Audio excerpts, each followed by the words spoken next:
Hey guys, ಎಲ್ರಿಗೂ ನಮಸ್ಕಾರ. Welcome back to Sagar stories ಮಗ್ಗ. ಇವತ್ತು ನೋಡೋಣ ಪಂಜಾಬ್ ಕಿಂಗ್ಸ್ ಅಲ್ಲಿ ಬಹುತೇಕವಾಗಿ ಯಾರು ರಿಲೀಸ್ ಆಗ್ಬೋದು ಈ ಸೀಸನ್ 2026 ಸೀಸನ್ಗೆ ಅಂತ ಅಕಾರ್ಡಿಂಗ್ ಟು ಮಲ್ಟಿಪಲ್ ರಿಪೋರ್ಟ್ಸು ಈ 5 ಜನ ಮೋಸ್ಟ್ ಪ್ರಾಬ್ಲಿ ರಿಲೀಸ್ ಆಗಬಹುದು ಅನ್ನೋ ಥರ ಅಪ್ಡೇಟ್ ಇದೆ. ಗೊತ್ತಿಲ್ಲ ಯಾರ್ಯಾರು ಅಫಿಷಿಯಲಿ ಆಗ್ತಾರೆ ಅಂತ. ಸೊ ಈ 5 ಜನ ಯಾರು ಅಂತ ನೋಡ್ಬಿಡೋಣ. ಅದಕ್ಕೆ ನಾವು ಮುಂಚೆ ಚಾನಲ್ ಸಬ್ಸ್ಕ್ರೈಬ್ ಹಾಕೊಂಡಿದ್ದಾರೆ, ಸಬ್ಸ್ಕ್ರೈಬ್ ಹಾಕೊಂಡು ಆಮೇಲೆ ವಿಡಿಯೋ ಒಂದು ಲೈಕ್ ಕೊಡೋದನ್ನ ಮಾತ್ರ ಮರಿಬೇಡಿ.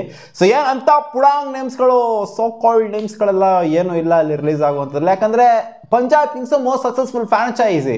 RCB ಆದ ನಂತರ ಇವರ ಮೋಸ್ಟ್ ಸಕ್ಸಸ್ಫುಲ್ ಫ್ರಾಂಚೈಸಿ ಅಂತಂದ್ರೆ ಫೈನಲ್ಗೆ ಬಂದಿದ್ದರಿಂದ. ಸೊ ಫೈನಲ್ನ ಹೊಡೆಯುವಂಥ ಎಲ್ಲ ಕೇಪಬಿಲಿಟಿ ಇದ್ದಂಥ ಫ್ರಾಂಚೈಸಿ. ಸೀಸನ್ ಸಾಕಾಗೋಯ್ತು ಇವರಿಗೆ. ಸೊ ಮೆಜಾರಿಟಿ ಆಫ್ ದ ಪ್ಲೇಯರ್ಸ್ಗಳನ್ನ ರಿಟರ್ನ್ ಅಂತೂ ಖಂಡಿತ ಮಾಡೇ ಮಾಡ್ತಾರೆ. ಕೋರ್ ಟೀಮ್ ಅಂತೂ ಖಂಡಿತ ರಿಟರ್ನ್ ಮಾಡೇ ಮಾಡ್ತಾರೆ. ಎಲ್ಲೋ ಅಲ್ಲಿ ಇಲ್ಲಿ ಇರುವಂಥ ಪ್ಲೇಯರ್ಸ್ಗಳನ್ನ ಮಾತ್ರ ಬಿಟ್ಕೊಂಡು ಕೊಡ್ತಾರೆ. ಪ್ಲೇಯರ್ ನಂಬರ್ 1 ಯಾರು ಅಂತಂದರೆ ಇದು ಲೋಕಿ ಫರ್ಗ್ಯೂಸನ್. ಸೊ ಇವ್ರನ್ನ 2 ಕೋಟಿ ಕೊಟ್ಬಿಟ್ಟು ಪಂಜಾಬ್ ಕಿಂಗ್ಸ್ ಅವರು ಪರ್ಚೇಸ್ ಮಾಡಿದ್ರು. ಬೇಸ್ ಪ್ರೈಸನ್ನು ಕೊಟ್ಬಿಟ್ಟು ಪರ್ಚೇಸ್ ಮಾಡಿದ್ರು. ಇವರ ಪರ್ಫಾರ್ಮೆನ್ಸು ವೈಸ್ ನೋಡ್ತು ಅಂತಂದರೆ ಲಾಸ್ಟ್ ಸೀಸನು ಪರವಾಗಿಲ್ಲ, ಡೀಸೆಂಟ್ ಆಗಿತ್ತು. ಜೊತೆಗೆ ಇವ್ರಿಗಾದಂಥ ಇಂಜುರಿ ಕೈ ಕೊಟ್ಟರು, ಕರೆಕ್ಟ್ ಟೈಮ್ಗೆ ಕೈ ಕೊಟ್ಟರು. ಸೊ ಅದರಿಂದ ಇವ್ರೇನು ಅಂದರೆ ಇವಾಗ ಇಂಟರ್ನ್ಯಾಷನಲ್ ಸ್ಟ್ಯಾಂಡರ್ಡ್ಸಲ್ಲೂ ಕೂಡ ಅಷ್ಟೇನು ಸೌಂಡ್ ಮಾಡ್ತಾ ಇಲ್ಲ ಲೋಕಿ ಫರ್ಗ್ಯೂಸನ್. ಲಾಸ್ಟ್ ಸೀಸನ್ ಕೂಡ ಅಂಥ ಹೆವಿಯಾಗೇನು ಪಂಜಾಬ್ ಕಿಂಗ್ಸ್ಗೆ ಅವನಜ್ಜಿ ವಿಕೆಟ್ ಮೇಲೆ ವಿಕೆಟ್ ಎತ್ತುಬಿಟ್ಟು ಅವನಜ್ಜಿ ಮ್ಯಾಚ್ ವಿನಿಂಗ್ ಪ್ರದರ್ಶನ ಇವರೊಬ್ಬರೇ ಕೊಟ್ಬಿಟ್ರು. ಸಿಂಗಲ್ ಹ್ಯಾಂಡೆಡ್ಲಿ ಮ್ಯಾಚ್ನ ಗೆಲ್ಲಿಸ್ತಾ ಇದ್ರು.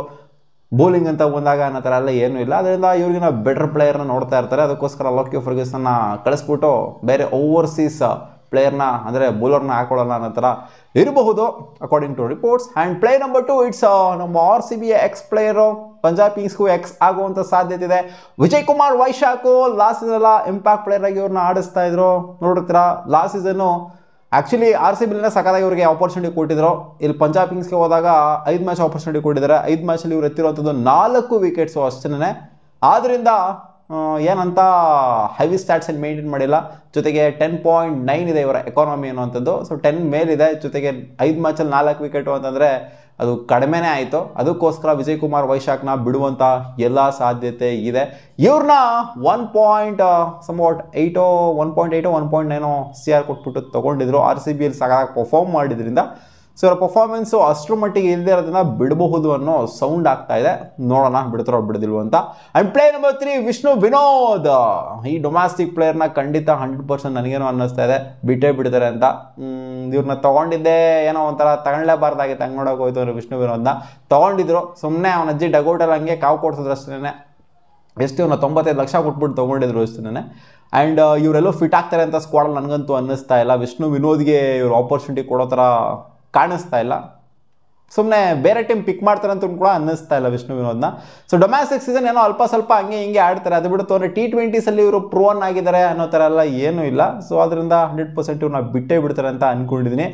And Yash Thakur player number 4 Lucknow Super ಜೈಂಟ್ಸಲ್ಲಿ ಇವ್ರು ಪರ್ಫಾರ್ಮ್ ಮಾಡಿದ್ಕೂ ಲಾಸ್ಟ್ ಸೀಸನ್ ಪಂಜಾಬ್ ಕಿಂಗ್ಸ್ಗೆ ಪರ್ಫಾರ್ಮ್ ಮಾಡಿದ್ಕೂ ಸಿಕ್ಕಾಪಟ್ಟೆ ಲಾಟ್ ಆಫ್ ಡಿಫ್ರೆನ್ಸ್ ಇದೆ. 1.6 CR ಕೊಟ್ಬಿಟ್ಟು ಇವ್ರನ್ನ ತೊಗೊಂಡಿರ್ತಾರೆ. 2 ಮ್ಯಾಚ್ ಅವ್ರಿಗೆ ಅವಕಾಶ ಸಿಗುತ್ತೆ. 2 ಮ್ಯಾಚಲ್ಲಿ 1 ವಿಕೆಟ್ ಎತ್ತಿದ್ದಾರೆ. ಇವರು ಕೂಡ ವಿಜಯ್ ಕುಮಾರ್ ವೈಶಾಖ್ ಕ್ಲೋಸ್ ಪರ್ಫಾರ್ಮೆನ್ಸ್ನ ಕೊಟ್ಟಿದ್ದಾರೆ. 2 ಮ್ಯಾಚಲ್ಲಿ 1 ವಿಕೆಟ್ ಅಂತಂದರೆ ನಂಬರ್ ಆಫ್ ಮ್ಯಾಚಸ್ಗಿಂತ ಜಾಸ್ತಿ ಇರಬೇಕು ವಿಕೆಟ್ ಎಕ್ಸ್ಪೆಕ್ಟ್ ಮಾಡೋದು. ಇಂಥ ಫ್ರಾಂಚೈಸ್ ಆಗಿಬಿಟ್ಟು ಮೋಸ್ಟ್ ಸಕ್ಸಸ್ಫುಲ್ ಫ್ರಾಂಚೈಸ್ ಆಗಿಬಿಟ್ಟು ಎಕ್ಸ್ಪೆಕ್ಟ್ ಮಾಡ್ತಾರೆ. 2 ಮ್ಯಾಚ್ ಕೊಟ್ಟರೆ ಅದರಲ್ಲೇ ಚಿಕ್ಕ ಆಪರ್ಚುನಿಟಿನ ಗ್ರ್ಯಾಬ್ ಮಾಡ್ಕೊಳ್ತಾರೆ ಅಂತ ಎಕ್ಸ್ಪೆಕ್ಟ್ ಮಾಡ್ತಾರೆ.